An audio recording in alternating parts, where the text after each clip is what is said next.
¿Qué tal? Los agricultores han bloqueado hoy numerosas carreteras de España. Están arruinados, no tienen nada que perder.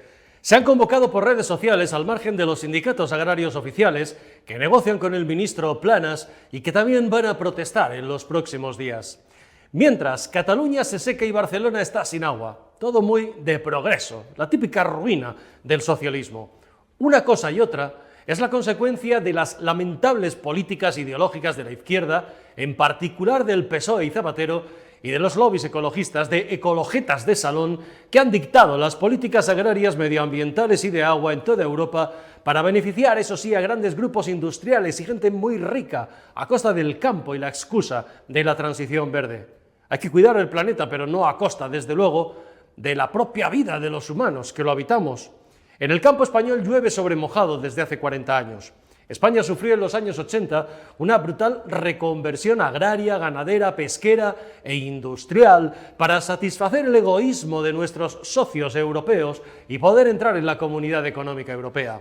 El riquísimo campo español, como su pesca, fue el objetivo a abatir de los agricultores, particularmente de los franceses, pero también de italianos y alemanes. Solo el gobierno fuerte de José María Aznar fue capaz de defenderlo en las cumbres y los consejos.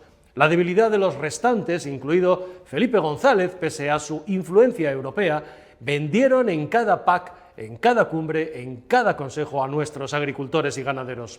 Luego llegó la influencia nefasta de los grupos ecologistas que fueron imponiendo su agenda verde. En origen, el movimiento verde en Europa, aquel nucleares no gracias, fue una quinta columna de la extinta URSS y después de Rusia para debilitarnos energéticamente con la excusa del medio ambiente y que tuviéramos finalmente que acudir, como ocurrió, al gas ruso. La pandemia y la guerra de Ucrania nos han puesto desnudos frente al espejo. La derecha europea no creó su propio discurso en esta materia, sino que compró prácticamente entero el de la izquierda y ese nuevo orden mundial que se pretende imponer, llamado Agenda 2030. Es la nueva Biblia, que no se puede discutir, a fuer de que te llamen fascista, con la que pretenden decirnos cómo vivir, cómo beber, cómo comer, qué vestir, qué sentir. Uno puede sentirse cabra y tener derechos, o mujer con testículos y barba, porque no hay sexos, y hasta cuántas veces podemos ducharnos o bañarnos, porque claro, no hay agua. Sea usted un guarro, pero proteja el planeta. Una dictadura, comunismo en pleno capitalismo, al servicio de élites que mientras le dicen a usted que vaya en bici sudando como un pollo, ellos van en Falcon y en aviones privados. El campo español no puede más, harto de imposiciones, gastos y amenazas. ¿Qué quieren que comamos los burócratas de la ONU o de la Unión Europea en un país tan rico como España? Basura artificial, pastillas energéticas, alimentos procesados hasta la saciedad. La historia del agua en España es la misma. Ahora los catalanes lloriquean y piden agua a los demás. ¿Pero no eran independientes?, me pregunto. Parece que no. Resulta que el agua española va a solucionarle su sequía. Lo coherente sería, para esos 2 millones de fanáticos independentistas, morirse de sed o irse a buscar el agua a Francia antes que aceptar la española. Pero no, Valencia se la dará cuando ellos se la negaron hace años con su habitual egoísmo. ¿Se acuerdan de los graciosillos oficiales de la izquierda tipo Wyoming en La Sexta o en otras cadenas similares, riéndose de las imágenes de Franco inaugurando pantanos? Pues menos mal que aquello ocurrió y que los hizo, porque si no, hoy estaríamos aún muchísimo peor. España ha sufrido el dogmatismo ideológico de la izquierda. No hay agua, no porque llueva menos, si es el caso, sino porque las políticas del PSOE y de los ecologetas, cargándose pantanos y presillas por doquier en cualquier pueblo o comarca, han arruinado nuestras infraestructuras hídricas. España ha perdido, por culpa del PSOE y de la izquierda, capacidad de embalsamiento y de trasvases de agua. Deberían pagar la ruina a la que han llevado al campo y a eso que ahora llaman, en plan progre, la España vaciada. La han vaciado ellos, con su sectarismo ideológico, ahogando a los agricultores, destrozando pastos, arruinando montes y dejándoles sin agua. Aznar aprobó en 2001 el Plan Hidrológico Nacional, que bendijo hasta el entonces presidente socialista de Castilla-La Mancha, José Bono. Lo había pactado con Convergencia, entre otros. Era el primer plan hidrológico nacional desde 1933. El plan de Aznar conectaba todas las cuencas españolas, lo financiaba y lo pagaba la Unión Europea. El dinero ya estaba listo y las obras de conexión de cuencas ya habían comenzado. Pero llegó el infame de Zapatero con su sectarismo y lo derogó de un plumazo, nada más entrar en Moncloa. Cataluña y Barcelona hoy tendrían agua si Zapatero y el PSOE no se hubieran cargado el Plan Hidrológico Nacional. Entre medio, los ecologistas se han llevado la pasta de subvenciones, chiringuitos e informes idiotas que solo han servido para enriquecerse ellos y vivir del cuento, mientras arruinaban grandes zonas rurales de España. Vayan ustedes a la desembocadura del Ebro en Tarragona y vean el enorme caudal que se pierde en el mar, o vayan a Oporto o a Lisboa a ver cómo llegan allí de caudalosos y sobrantes el agua del Duero y el Tajo, y vean los campos y plantaciones hasta de olivos que están haciendo los portugueses con el agua que les llega de España. Zapatero y el PSOE son culpables de la ruina del campo y de la sequía que vivimos. Algún día habría que juzgar a este tipo, que 20 años después sigue siendo un inútil al que no querían ni en el bufete familiar de León, pero que va sobrado por la vida dando lecciones y manejando los hilos en la sombra de ese títere felón de la Moncloa llamado Pedro. Bienvenidos a La Antorcha. Bueno, yo y La Antorcha con Teresa Gómez. ¿Cómo estás, Teresa? ¿Qué tal? Jefa de investigación de OK Diario, y con Hugo Pereira. Hugo, ¿qué tal? ¿Cómo estás? Bueno, pues un placer estar con vosotros. Mucha actualidad por comentar. Bueno, empezamos, si te parece, ya que está aquí Teresa. Bueno, algo que adelantó Teresa en OK Diario, la Junta de Fiscales del Supremo acuerda por mayoría pedir que se acuse de terrorismo a Carles Puigdemont frente a ese cambio de opinión en 72 horas del fiscal jefe del Supremo, que el 26 de enero escribe una cosa, dice no, esto es terrorismo, y después de verse a las 9 de la mañana del 30 de enero con el fiscal general, dice, no, esto ya no es terrorismo. Cuéntanos esta ida y venida de esto. Sí, es que además ha sido bastante raro, ¿no? Porque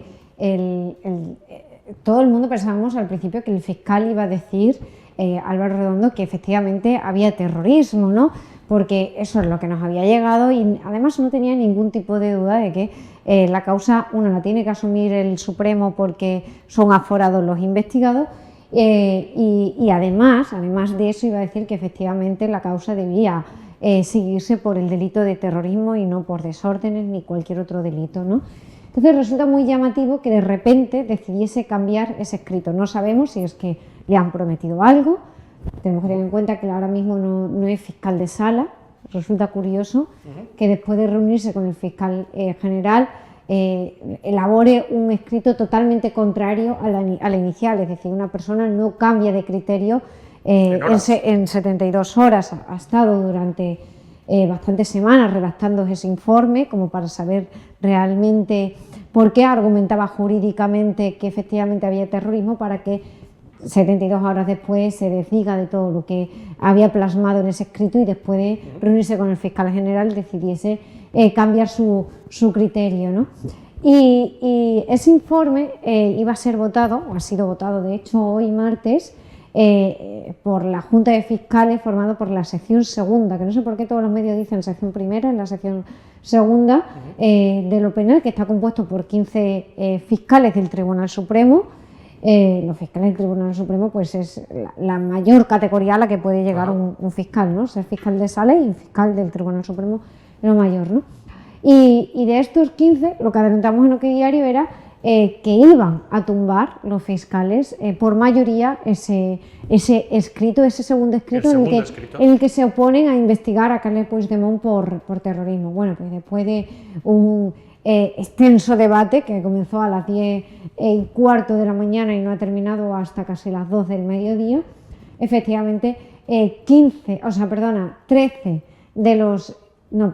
12 de los 15 fiscales dicen que hay terrorismo, que la causa se tiene que abrir por terrorismo, y 11 de los 15 fiscales dicen además que se debe investigar a Puigdemont y a Rubén, el eurodiputado que ha huido a Suiza de RC, Wassenberg, efectivamente, le tienen que investigar en el Tribunal Supremo, puesto que es el aforado. ¿Qué ocurre? Como al fiscal general no le ha gustado la decisión de la Junta de Fiscales, ha dicho, bueno, pues esto ahora lo va a resolver la teniente fiscal. Que la teniente fiscal es una persona nombrada a dedo por el fiscal general del Estado, por Álvaro García, y también muy próxima a Dolores Delgado. Por lo tanto, ninguna sorpresa con respecto a lo que va a decir esa fiscal en su escrito en los próximos días. Va a apoyar la tesis del fiscal general, que es que no hay terrorismo, y digo que esta es la tesis del fiscal general porque es la tesis que ha defendido finalmente Álvaro Redondo, que era el fiscal ponente, después de reunirse con el fiscal general, ¿no? Y es la tesis realmente del gobierno. Entonces, sí, esto es un claro ejemplo de que el gobierno ha saltado una institución como es la Fiscalía General del Estado y que con más argumentos aún el Supremo tiene que investigarlo, porque 12 fiscales del Tribunal Supremo frente a 3 consideran que hay terrorismo en esa causa. Fíjate si está saltado, te cuento, y Hugo, tú creo que has estado en Moncloa, ¿no? este mediodía, después de la reunión del Consejo de Ministros, que le habéis preguntado a Pilar Alegría, a la ministra portavoz, y entonces ha dicho, bueno, esto de lo que ha dicho la Junta de Fiscales ya veremos, porque habrá otra instancia ha dicho, sí, otra instancia ha dicho que resolverá esto. Quiero decir que supongo que es que le han llamado y le han dicho, oye, no, que va a ser la teniente fiscal amiga nuestra, como dice Teresa, que la que va a resolver esto, ¿o qué? Bueno, efectivamente, ¿no? Lo que dice el gobierno es que prácticamente no hay que hacerle ni caso a lo que la Junta de Fiscales pues han dicho hoy. Es decir, le entra por un oído y le sale por el otro el gobierno. Eso dicho en palabras coloquiales, y es que es la más pura realidad, ¿no? Por lo de pronto lo que estamos viendo es que hubo un cambio radical, totalmente opuesto a lo que ha dicho pues Álvaro Redondo, conforme a lo que decía hace 3 días en ese mismo informe que él mismo había hecho, ¿no? Es decir, esto desde luego no es, como decía Óscar Puente, el ministro, algo habitual. O sea, esto recordemos que lo llegó a decir Óscar Puente, que es algo habitual, estos cambios de opinión, no es algo habitual. No es algo habitual que evidentemente una persona, un fiscal, pues redacte un informe y a los 3 días, a las 72 horas, pues diga exactamente lo contrario a lo que ha afirmado. No es lo habitual, eso para empezar. Segundo, lo que hace esto es evidentemente ratificar lo que ya todo el mundo sabía, y es que el Ministerio Público, pues por desgracia, está controlado por un gobierno, por un presidente del gobierno que hace, recordemos, unos días decía claramente y públicamente, sentenciando que no hubo terrorismo en Cataluña. Esto es lo que dijo el presidente del gobierno, no lo olvidemos, ¿no? Entonces, yo creo que sinceramente es muy grave la degradación institucional que estamos asistiendo y palpando en España. Es muy grave que cada día se cuestione más, digamos, a las altas esferas judiciales. Y es una desgracia que al final veamos en la Unión Europea, en la Comisión Europea y en el Tribunal de Justicia de la Unión Europea, pues la última salvación a este descrédito, insisto, institucional, este descrédito incluso de las altas esferas del Poder Judicial, que se palpa, digamos, en la calle y en todas partes. Yo creo que es algo evidente, ¿no? Y es muy grave, insisto, en una democracia que estemos cuestionando las altas esferas del Poder Judicial y poniendo, por tanto, en jaque nuestro Estado de Derecho. Es muy grave. Y de hecho es tan inaudito lo que ha pasado hoy en la Fiscalía, que es la primera vez, y esto me lo decían fuentes fiscales, es la primera vez en la historia a la que se ha recurrido al artículo 24 del Estatuto Fiscal, que es no respaldar lo que ha decidido la Junta de Fiscales y que el teniente fiscal decida emitir su veredicto. Yo, fíjate, esto lo podría haber... Eso se podría haber ocurrido, perdona Teresa, sí, si hubiera habido un cierto empate. Claro, si hubiese habido la diferencia de uno o dos votos, pero es que ha sido una mayoría aplastante. ¿No? 12-3.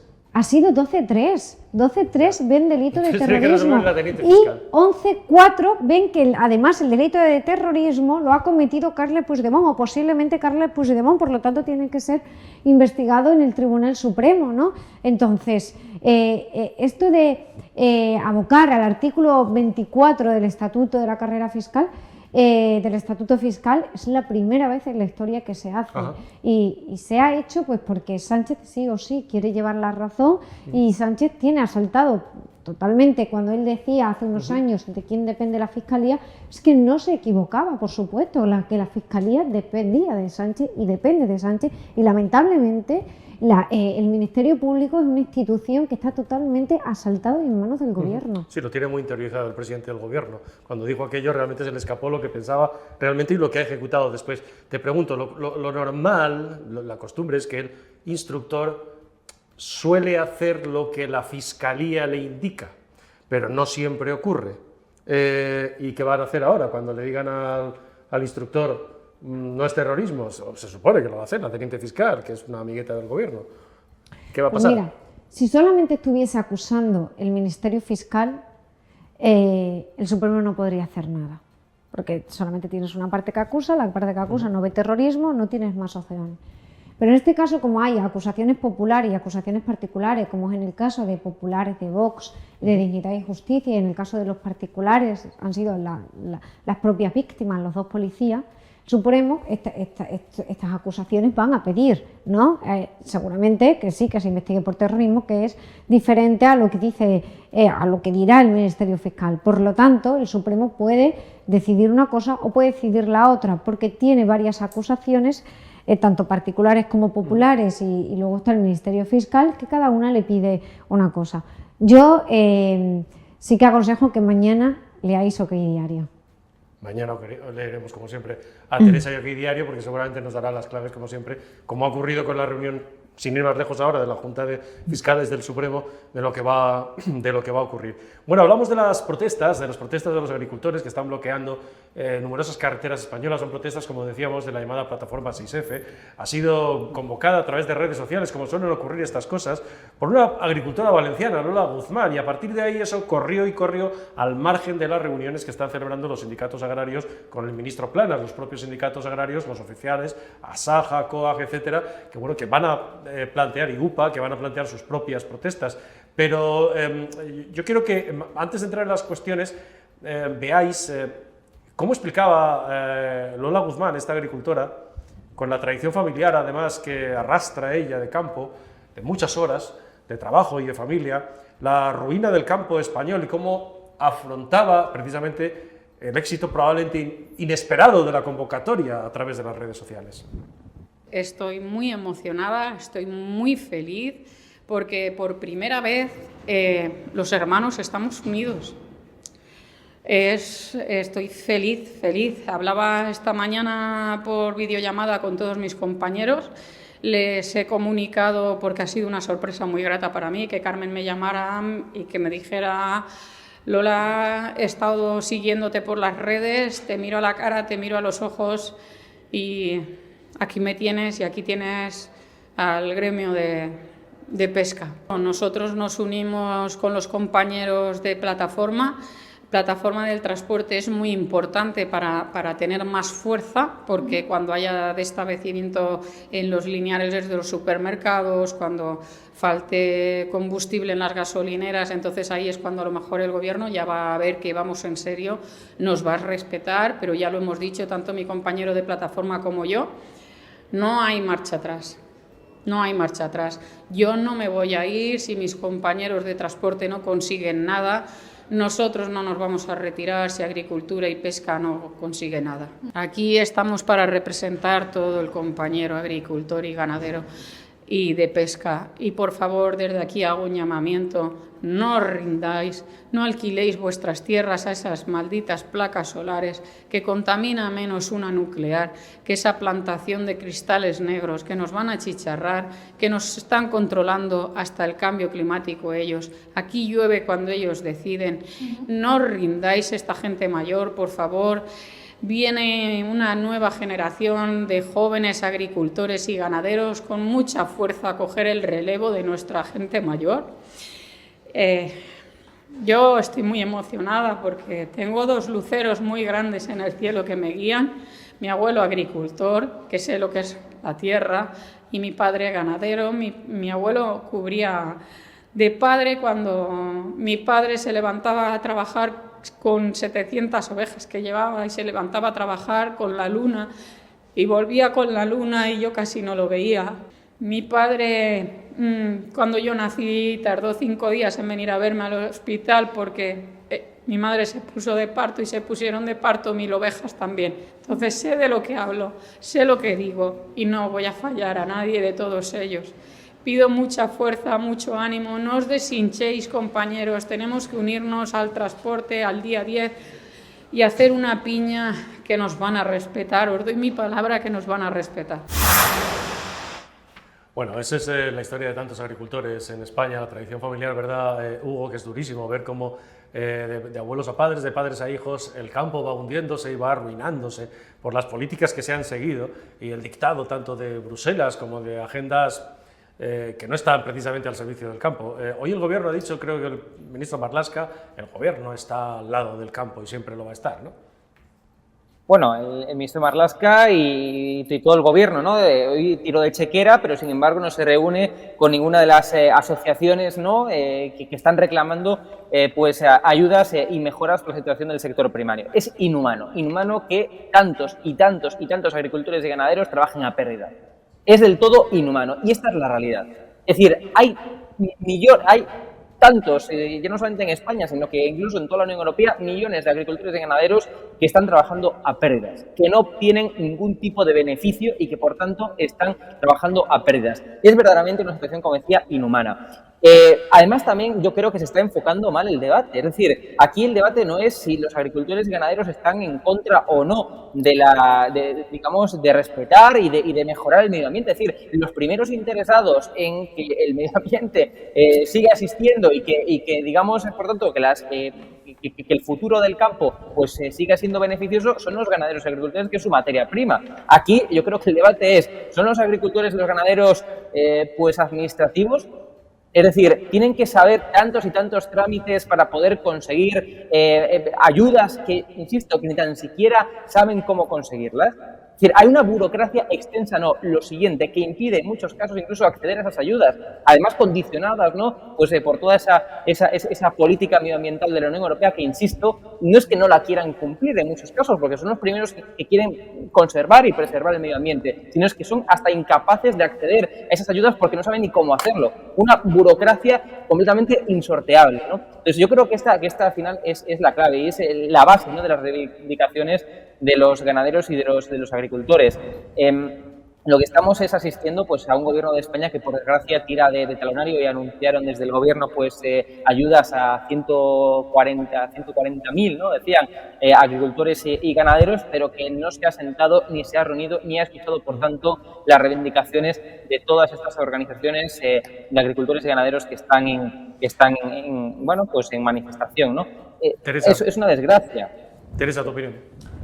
Yo estoy de acuerdo con lo que dice Hugo, ¿no? Que se les da una serie de ayudas por parte de la PAC, pero que luego ellos, debido a los trámites burocráticos, muchas veces ni siquiera pueden llegar a acceder o se les hace demasiado complicado, ¿no? Por ejemplo, ellos tienen que rellenar un cuaderno digital, estaba buscando el nombre porque no lo recuerdo exactamente. Digital, le llaman, pero cuaderno digital, ¿no? Lo tienen que rellenar diariamente para poder recibir estas ayudas, si no reciben una multa. En muchas ocasiones a mí me han contado agricultores que están 2 horas al día rellenando ese cuaderno digital, pues porque muchos tienen dificultades, otros no saben hacerlo. O sea, un hombre que tiene 70 años, lleva toda la vida en el campo, que no se sabe manejar con los ordenadores, con el tema digital, para él es imposible poder hacer estas cosas. E incluso había muchos que me decían, es que yo ni siquiera tengo internet en casa, porque no lo necesito, porque no, vivo muy alejado de todo ese mundo. Entonces, el hecho de hacer que, sí, bueno, tienes estas ayudas, pero van a ser inaccesibles para ti, ¿no? O sea, a mí me parece que al final son medidas populistas, pero que realmente no ayudan al agricultor. Y luego, o sea, yo recuerdo que hace unos años, por ejemplo en la época de mi padre, una persona tenía que ser agricultor o ganadero porque no le quedaba otro remedio.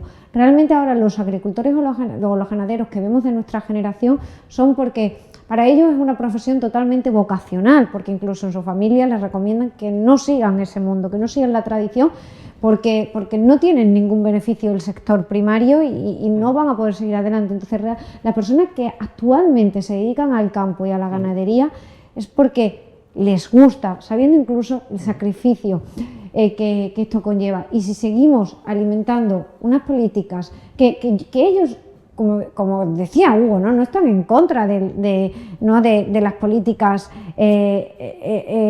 ecologistas como tal, ¿no? Pero lo que sí están en contra es que se impongan unas medidas desde Europa por ejemplo, al campo español, que son extremadamente estrictas, y luego faciliten que se pueda comprar ese mismo producto desde Marruecos cuando a ellos no les exiges esos mismos requisitos. Por lo tanto, no hay una libre competencia, porque al final lo que va a suponer es que el agricultor español te tenga que vender su materia, ¿no? su producto a un precio mucho más elevado, pues porque le exigen que la persona que esté trabajando con el campo tenga un salario mínimo interprofesional, le exigen una serie... Claro, y en cambio a ese material, a esos alimentos que llegan desde Marruecos, no le exigen nada de eso. Tienen a gente trabajando en el campo por 8 euros la hora. Sin ningún tipo de control de los productos fitosanitarios que efectivamente. se aplican. Entonces ellos lo que piden es, uno, que se regule esa competencia, por un lado, es decir, que no dejen entrar el producto a aquellos que no están sometidos a las mismas medidas, ¿no? Pues que no puedan competir porque no hay una libre competencia, y luego, por otro lado, que tampoco sean tan excesivas esas medidas ni tan estrictas, porque lo que no podemos estar diciendo, tenemos que defender las medidas ecologistas, porque bueno, hay cambio climático, porque tal, pero luego tenemos, por ejemplo, un presidente del gobierno que se mueve en Falcón para hacer cualquier tipo de trayecto, ¿no? Entonces, tú perjudicas al agricultor porque todo lo que hagas contamina muchísimo y perjudica muchísimo a la naturaleza, pero no contaminas que tú vayas a Torrejón o vayas a cualquier sitio en Falcón, Sí, ¿no? los han hecho de alguna forma intentar señalarlos casi como culpables. Hugo, ¿querías decir? Sí, no, simplemente rapidísimamente. Y no solamente es cuestión de la Unión Europea, es decir, que lo estamos enfocando todo la Unión Europea, también es cuestión a nivel nacional. Es decir, aquí en España, a diferencia de tantos otros países, por poner un ejemplo, puedo poner 1000, a diferencia de tantos otros países de la Unión Europea, de forma urgente hemos instaurado el impuesto al plástico. Es decir, ¿cuántos otros impuestos hemos subido? Todo va condicionando esa cadena, digamos, ¿no? Que acaba perjudicando a los agricultores y a los ganaderos. El impuesto al plástico a día de hoy no está instalado en tantos otros países miembros de la Unión Europea, sí en España. ¿Por qué? Hacía falta de forma urgente instaurar eso. Es decir, que nadie está en contra al final de preservar y de conservar el medio ambiente, e insisto, los que más desean eso son los agricultores y ganaderos, que es su modo de vida, es su materia prima, es la base de su trabajo, ¿no? Lo que aquí se está cuestionando es la dificultad y los obstáculos que están poniendo encima de la mesa tanto Unión Europea como también, insisto, Gobierno de España, porque también es una cuestión nacional, y que están dificultando pues las tareas de los agricultores y de los ganaderos y encareciendo los costes de producción. Es una cuestión nacional desde el punto de vista que quien nos representa en Europa es precisamente nuestros políticos. Entonces, por tanto, ¿dónde no se tienen que quejar estos agricultores y ganaderos? Pues nos tenemos que quejar ante los políticos que luego nos representan en Europa. Claro. O sea, es así de sencillo. Hay que pensar además que von der Leyen hoy, por ejemplo, claro, ha dado un paso atrás la Comisión Europea. Von der Leyen lo primero que hizo fue activar ese llamado Pacto Verde, que ha llevado a todo esto que estaban contando tanto Teresa como Hugo, incluidos todos esos trámites, el cuaderno digital y todas estas cosas, claro, que los explicaban perfectamente. Hoy, por ejemplo, claro, el gobierno dice, tiene la contradicción esta de decir, estamos al lado del campo, pero, por ejemplo, una de las, como explicaba Teresa, una de las grandes reivindicaciones es que la subida del salario mínimo interprofesional, que puede ser beneficiosa para otros trabajadores, en sectores concretamente como el agrario, Hugo, está impidiendo la contratación. Esa es la puñetera realidad. Porque la inmensa mayoría de agricultores y ganaderos son autónomos o pequeñas y medianas empresas, como el 98% de nuestro tejido productivo en España. Claro, es decir, es que también hay que verlo desde la perspectiva económica. No solamente es que sean agricultores y ganaderos, sino que además también sufren, al igual que sufren el resto de autónomos en España y el resto de pequeñas y medianas empresas, que ven como la cuota de autónomos sube, como tantos otros impuestos sube, y como por tanto o se encarece, ¿no?, la contratación y el despido, se les hace más complicado, más complejo. Claro, es que también hay que verlo como lo que son autónomos y pequeños y medianos empresarios, y tienen todas las dificultades que tienen el resto de autónomos y pequeños y medianos empresarios en España, ¿no? Entonces, claro, es que al final es un cómputo, ¿no?, de tantos factores que inciden en el aumento de los costes de producción que hacen, como decía al inicio, que estén trabajando a pérdidas. Es completamente inhumano que alguien esté trabajando a pérdidas, es decir, que se levante para trabajar y que consiga esto, cero de beneficio. Y relacionado además con este asunto, el tema del agua. Estos días estamos viviendo la sequía en Cataluña, Barcelona pide agua, se la van a llevar de Valencia, de ese sitio donde se la negaron los catalanes hace muchos años, cuando era necesario, y claro, se plantea de nuevo el debate de estas políticas ecologistas que han marcado la agenda verde de Europa, que han marcado la agenda verde de los gobiernos socialistas, sobre todo especialmente de Zapatero y de Sánchez. Y claro, con 20 años de perspectiva, nos preguntamos, bueno, ¿y qué pasaría si Zapatero no hubiera, y se lo pregunta a todo el mundo, hace unos años decíamos esto y decían que eras un fascista, Pero, ¿qué hubiera pasado si el plan hidrológico nacional del presidente Sánchez, del presidente Aznar, Zapatero. no hubiera sido derogado por el presidente Zapatero, que es una de las primeras cosas que hizo?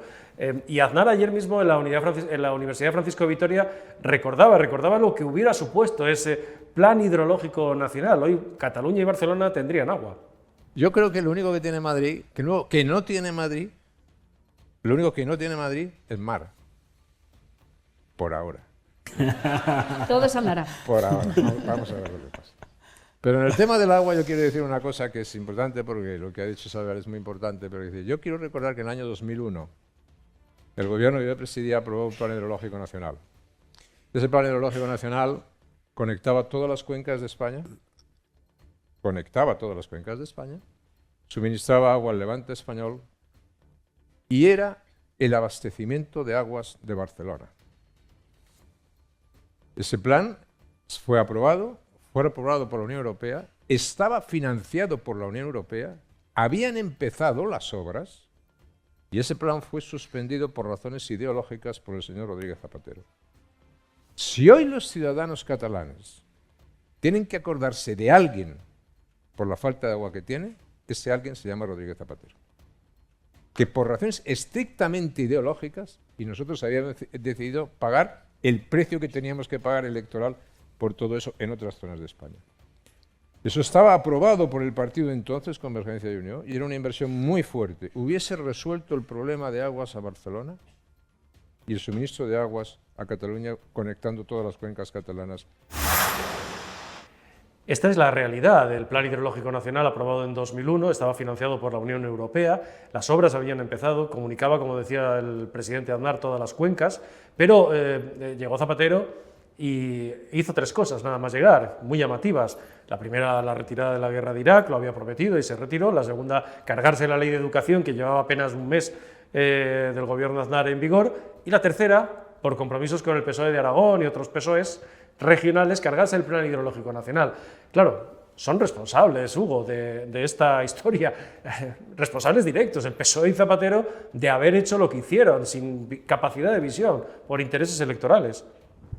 Bueno, desde luego, y además también aquí hay que recordar otra cuestión adicional, y es que están pagando comunidades autónomas justas por las pecadoras. Es decir, ya no solamente es esta cuestión del plan hidrológico, sino que es, por ejemplo, por poner datos, ¿no? Pongamos datos encima de la mesa. Es decir, Cataluña pierde el 15% del agua embalsada. Es decir, en todo este tiempo, en todos estos años, dedicándose a otras cuestiones políticas, independentistas, nacionalistas, pues se ha olvidado de invertir en infraestructuras, de mejorarlas, por tanto, de conseguir que no se pierda tanta cantidad de agua embalsada y que, por tanto, que afecte de forma negativa cuando vienen sequías. Y, sin embargo, pues poner otro ejemplo en contraposición, la Comunidad de Madrid pierde, menos de un 5% del agua embalsada. Claro, es que esta es la realidad, ¿no? Es decir, ¿por qué unas comunidades autónomas que hacen los deberes, por tanto, tienen que pagar con otras que se dedican, pues a tareas que nada tienen que ver con la gestión, con la mejora de la vida, con la mejora de la eficiencia de sus infraestructuras, etc., ¿no? Bueno, pues esto es lo que hay que poner encima de la mesa, pero también lo podemos llevar a términos macro, ¿no? Es decir, si hablamos en términos macro, España, el gobierno de Pedro Sánchez, pues a diferencia de otros países como Alemania, como Holanda, es decir, países que sí que han saneado y equilibrado sus cuentas, pues aquí en España no. Es decir, ya no hace falta ni hablar del desempleo número uno, de la pérdida del poder adquisitivo, de la pérdida del PIB per cápita, etc., ¿no? Insisto, unas comunidades van a pagar por lo que otras no hacen. Claro, y además con un gobierno, y están los datos ahí oficiales, el director general de Agua hace poco presumía de la cantidad de presas y presillas de embalses que se estaban cargando por presión de los grupos ecologistas, pues porque generan estrés hídrico a los peces o estas cosas, ¿no? Esta izquierda, que además es culpable desde hace muchos años, todos hemos visto estas imágenes del nodo, las imágenes de Franco inaugurando pantanos en España, pantanos y embalses. En Extremadura. En Extremadura, unos cuantos. En Extremadura, en tu tierra, tantísimos que llevaron agua a Extremadura y que permitieron precisamente avanzar. Bueno, pues claro, esto ha sido objeto, por ejemplo, Teresa, de mofa de la izquierda durante muchos años, y pues porque lo había inaugurado Franco. Además son tan incultos que no se dan cuenta que el plan venía de la República y mucho antes de la dictadura de Primo de Rivera, y lo único que hizo Franco fue prácticamente ejecutarlo. Pero sin esto, pues ahora mismo no tendríamos estaríamos peor de lo que estamos, esa es la realidad. Una política destructiva, ¿no? Destruir todo lo que había, pero no crear nada nuevo. Y de hecho lo que ahora mismo sufrimos es una consecuencia, como bien decías antes, de las políticas de Zapatero. Es decir, en aquel momento cuando Zapatero decidió, ¿no? Hacerse, bueno, pues derogarlo, ¿no? y escuchar a sus aliados en las distintas comunidades autónomas, como él sabía que las consecuencias no se iban a sufrir hasta dentro de unos años, no le iba a afectar a él desde el punto de vista político, no iba a dejar de conseguir apoyos ni mucho menos.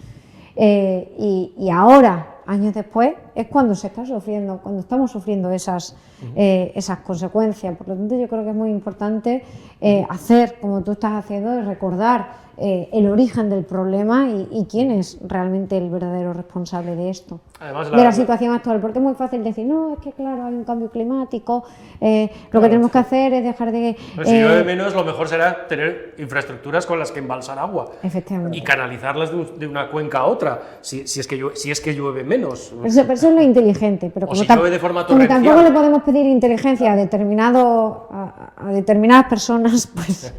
Bueno, fíjate además cómo la historia es la historia de ida y vuelta, porque cuando Zapatero deroga aquello, lo que se le ocurre a Cristina Narbona, presidenta del PSOE, entonces ministra de Medio Ambiente, es lo de las desaladoras, llevar agua desalada desde Almería, con buques, a Barcelona, en fin, una cosa completamente arcaica, albanesa o china, no sabemos exactamente, muy socialista. Y el coste, ¿no? Que Efectivamente, debería... aquí tuvieron que echarlo a tierra porque el coste era brutal, Hugo. Bueno, pues ahora con el problema, a Sánchez lo que se le ha ocurrido otra vez es lo del agua en buques y las desaladoras. Esta gente no avanza, ¿no? Bueno, sobre pero todo la lo que me cuestión gustaría ver Sí. es a qué empresas, no sé si esto se lleva a cabo, Se lo dan. a qué empresas se los dan, ¿no? Porque seguramente que ellos tengan ya un plan establecido para, oye, nos vamos a gastar más dinero del que nos hubiésemos gastado con otro proyecto, pero es que además vamos a decidir a qué empresa dárselas, ¿no? Hugo. Más allá de lo surrealista que parezca, ¿no? Poner a un buque que salga desde Valencia para llevar agua hasta Cataluña, aquí también está la cuestión de base que incidías antes, Vicente, y es que en su momento Esquerra Republicana concretamente se negó a cederle agua, digamos, a Valencia, y ahora tiene que ser Valencia el que le regale, digamos, por así decirlo, a Cataluña, es decir, a la República Catalana, como dirían los independentistas, pues ese agua procedente del Estado español que le roba, ¿no? Entonces, es todo tan paradójico, es todo tan surrealista, ¿no? Pero es que, insisto, es que Cataluña está en la situación en la que está por no haber hecho los deberes. Porque esta situación se veía llegar y era evidente que iba a llegar. Otras comunidades lo vieron, han hecho los deberes y Cataluña no. Es decir, pero como no les gustan las desaladoras, pues entonces no han invertido en desaladoras, ¿no? Bueno, pues es decir, y ahora veremos como un buque, insisto, que sale de Valencia tendrá que llegar a Cataluña para llevarles agua. Es que es una situación verdaderamente surrealista, ¿no? En pleno siglo XXI. Pero en esto venimos... Claro, pero esto venimos... Mientras no se demuestre lo contrario, además el delta del Ebro, la desembocadura del Ebro está en Tarragona, eso es Cataluña, Claro. y si hubieran hecho lo que Aznar pactó además con Convergencia, lo pactó con Pujol, Cataluña tendría hoy agua y Barcelona tendría hoy agua como tantas cuencas del este y del sur que lo necesitaban. Hasta el presidente Bono, entonces presidente de Castilla-La Mancha, dijo que ni siquiera como socialista se podía negar algo que era bueno para Castilla-La Mancha. Yo os invito... Tú que eres extremeña además, tú eres gallego, también te puedes acercar a Oporto y tú, pues a Lisboa, por ejemplo, a ir a Oporto y ver cómo llega el Duero de Caudaloso, o a ir a Lisboa y ver cómo llega el Tajo de Caudaloso y ver cómo con el agua que estamos soltando sin ningún control, pues los portugueses están haciendo plantaciones hasta de olivos. Así que vamos mejorando, gracias al progreso y al socialismo. Teresa, muchas gracias. Mañana te leemos en OK Diario con novedades sobre lo del Supremo y este impresentable del fiscal general que tenemos. Hugo, y a ti también te leemos, por supuesto, en Es Diario. Un abrazo fuerte. Un abrazo, gracias, chao. Gracias a ustedes por vernos.